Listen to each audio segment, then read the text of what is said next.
With that being said, that's awesome. With that being said, let's get into the movie from July 1975. Like you said, the first summer blockbuster. Starting off with the beginning of the movie, the hint of the music. Oh, man. That was the biggest thing about, if you watch any documentary on Jaws, is they always talk about how Steven, because it was so simple. Wait, we lost you. Who? Steven Spielberg. He was not impressed with the song when who was the composer's name? He also did Star Wars, right? John Williams. John Williams, yeah. He wasn't impressed by it because it was super simple. I think it was like 3 keys on a piano. And man, that song is like iconic now. Like, even if you've never seen Jaws, people know what that song is. Well, it says right here on IMDb that according to when John Williams originally played the score for Steven Spielberg laughed and said, "That's funny, John, but really, what do you have in mind for the theme to Jaws?" Did he also do the theme for Jurassic Park? I don't know. But I also heard that Spielberg played clarinet in the official recording. Really? I didn't know that. Yeah. Wow. That's what I like about this movie, because you always learn something new. Well, for the beach scene, Spielberg played clarinet. Wow. Yep. Like right in the beginning. And did you know that allegedly, Robert Shaw and Richard Dreyfuss could not stand each other in real life? He's always called him fat. And I think I remember one thing where Richard Dreyfuss was talking to Robert Shaw had a tradition of showing up to the set drunk as fuck, and he would always mess up lines or do something because he was just too drunk to perform. And so he came onto set one time with I think he had like a vodka or some kind of alcoholic beverage, and he asked Richard Dreyfuss, "Can you help me out?" And he goes, "Yeah," and he grabbed the bottle and he threw it in the ocean. Like, they got into a big fight, man. And so it was a lot of like bickering because most of the time the schedule was like way overdue, and so like what should have been like a couple months of shooting turned to like almost half a year. And I guess people were just really sick and tired of each other. Huh. Now, here's another bit of trivia that I thought was pretty cool, and I should have read before we started the podcast. But several decades after the movie came out in 1975, Lee Fierro, who's Mrs. Kittner, did you know that she walked into a seafood restaurant and realized that they had an Alex Kittner sandwich? Who actually the owner of the restaurant. The owner of the restaurant was Jeffrey Voorhees, the actor that played her son, Alex Kittner. Well, they hadn't seen each other since the movie. He just recently passed away? No, she did. She just recently passed away. Well, that's 45 years ago. She was like 68 back then. Yeah, but she used to show up to every a big conventions dedicated to Jaws held at Martha's Vineyard. I can't remember. I think Jaws it's called like something like that. But I always wanted to go, but she's been there like the deputy. You missed my Sharktacon reference. I mean, I'm actually wearing a Sharktacon shirt right now. How can you have a Jaws convention and not call it Sharktacon.com? I think it's trademarked by Hasbro. Boo. But all right, get into. Hasbro's recently been bitches. Wow. Go ahead and get into what you wanted to talk about the movie, Eric. No, I just wanted to mention she just recently passed away. Rest in peace. But yeah, that was the guy who Alex Kittner, who last name was Voorhees, which I thought was pretty funny. That was the Kunky Dink.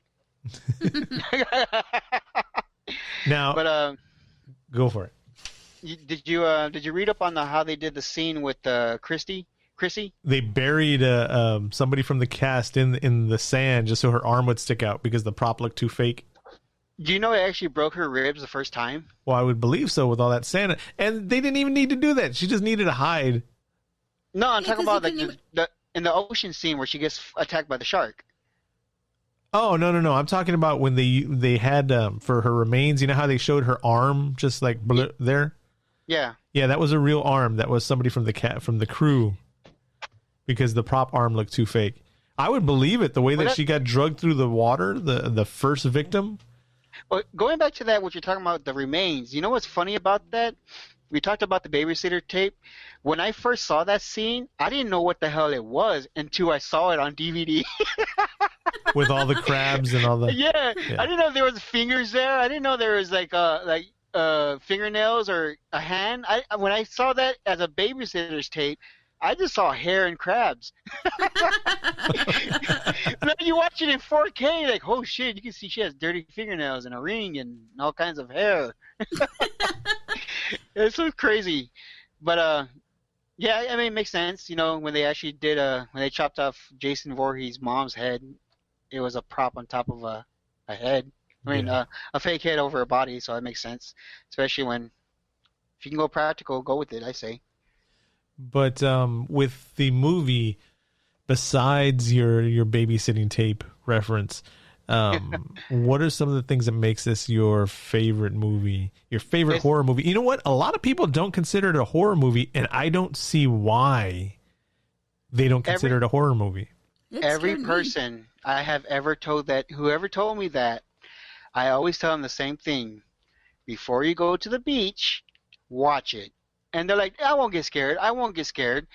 And then I notice the same people who are saying this is not a horror movie staying in like ankle deep water instead of swimming like they used to, like the day before. After watching Jaws, they're like, I'm just going to stick my toes in the water. And the thing is, I showed people how you can look for sharks in the ocean that you're there. You don't have to be like 100 feet deep, 3 miles away. If you just literally stare at the surf at a certain angle when it goes up, you can literally see sharks, you know, chasing fish.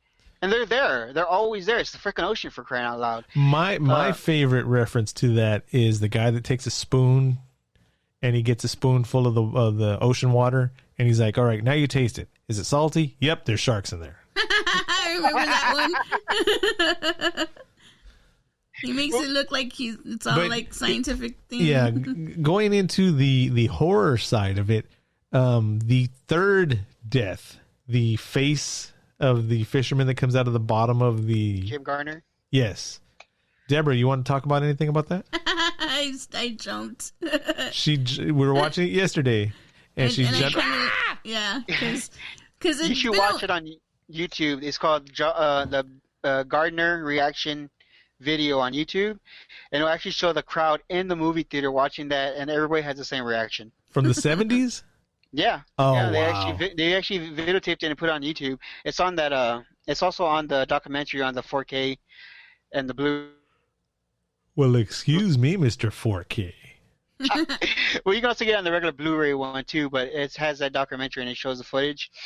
But you know that Quint was actually based off of that particular character, Gardner, because he was actually a local fisherman in Martha's Vineyard, and they pretty much had Robert Shaw study him and copy his I guess what side is that, northeast what do you call it? Accent, you know what I mean? So in their misdemeanor on how they act and how they carry themselves, Robert Shaw based Quint's character off of that personal guy right there, and they liked him so much they actually put him in the movie. But a lot of people call him the original Quint. That's cool.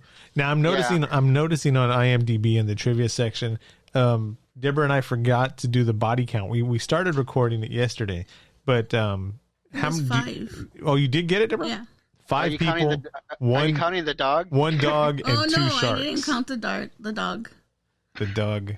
2 sharks. You like dogs? Yeah, 2 sharks. The shark that they pulled the license plate out of. Tiger shark, yeah. And then Bruce. Oh, I thought you were thinking about like the shark killing another shark. I know. I was like, no. I was like, when did he kill another shark? Rona. Yeah, so I counted 5. I did have a dog named Pepit, and it was spelled P-E-T,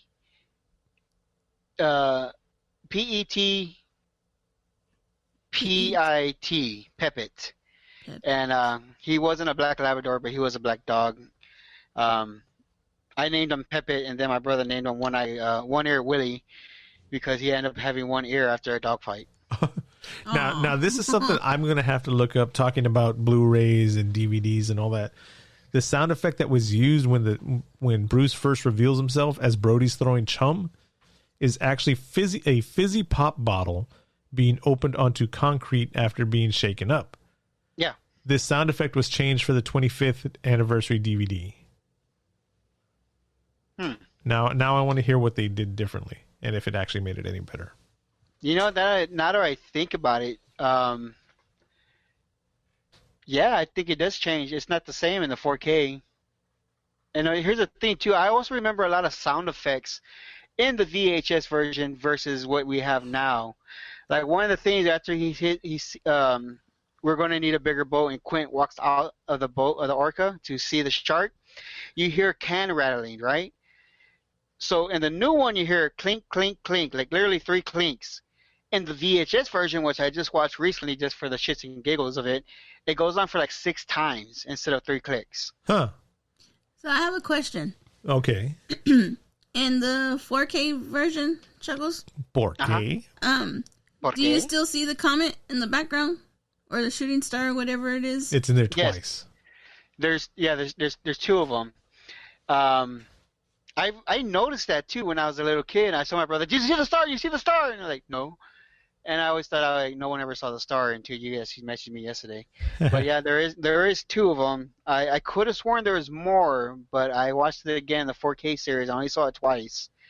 I only saw it once. Yeah, I only saw it once. I was looking too, and I only saw it once. The first one is when during the nighttime after like show me the way to go home when the shark starts attacking the boat. Yeah. And then Quint's shooting them with the rifle, and so then Hooper's like, "Come on, Quint, don't waste your time." Brody's getting his gun, and when he reloads it, that's when the shark's gone. He looks around. Right in his back of his head, you see the shooting star. Yeah, I think that's the one we saw. No, right? That's not the one I saw. The first one. And then you see the scene of Quint chilling on the front on the boat, and then it shows like a background where you see the side of the boat on the landscape, and then you see the second one. Huh. No, so yeah, I saw the first one that you're talking about now. Yeah. Now, something else I'm reading here. You said you have the novel, the non-theatrical novel. The book is so much like, what the hell's going on here? Well, they're saying that Hooper had an affair with Brody's wife. Yes. But that explains why when they're at the dinner table and he brings the wine, she's like, "Really, really, really, really, really, really." She's all interested in hearing what he says. Yeah, she's all laughing. See, the biggest thing about the whole book is pretty much like Goodfellas with a shark in it. No, seriously, the reason why Did the shark make his own pasta and cut the garlic with razor blades in prison? Big old thing of salami. So in the book, the mayor wants to keep the beaches open, not because of the summer dollars. He wants to keep it open so he can make money from the taxes to pay off the mob. Wow. Speaking of which, there's a lot of parts of these movies that don't say the name of the reason for our lockdowns, because that gets a bunch of people shut down and stuff like that now, which other people it doesn't affect. But, we don't want to run into it. Don't say the reason because of lockdown or because of this time in the world we are in now. But the mayor of the town in the movie not wanting to shut down because he doesn't want to cut into the economics of their area. And then Brody being like, "Look, people are going to die unless we do this and this and this. We need to shut down completely to save everybody." And then the mayor's like, "Nah, we need money." He's like, "If we close down by August, it will be running up again." Yeah. Well, that's what he says. He's like, "August? You want us to shut down to August? Today, it's about to be July the 4th." And I'm like, this is exactly what we're doing. It kind of makes sense because like in the beginning of the movie, you can really tell this whole city is very close and communicative. You know what I mean? Like they for any little thing, like some little kid breaks your fence, let's go to the chief. He'll take care of it. Or you go to a hardware store and he's bitching because he didn't get no beach supplies, realizing like this is a really small summer town, kind of the way San Antonio used to be, where it was just like, oh, that's San Antonio, the place he has the animal, and of course we make money off of tourists and all that. But you can see how, everybody does survive by the tourists of the people that come in for these beaches and all that.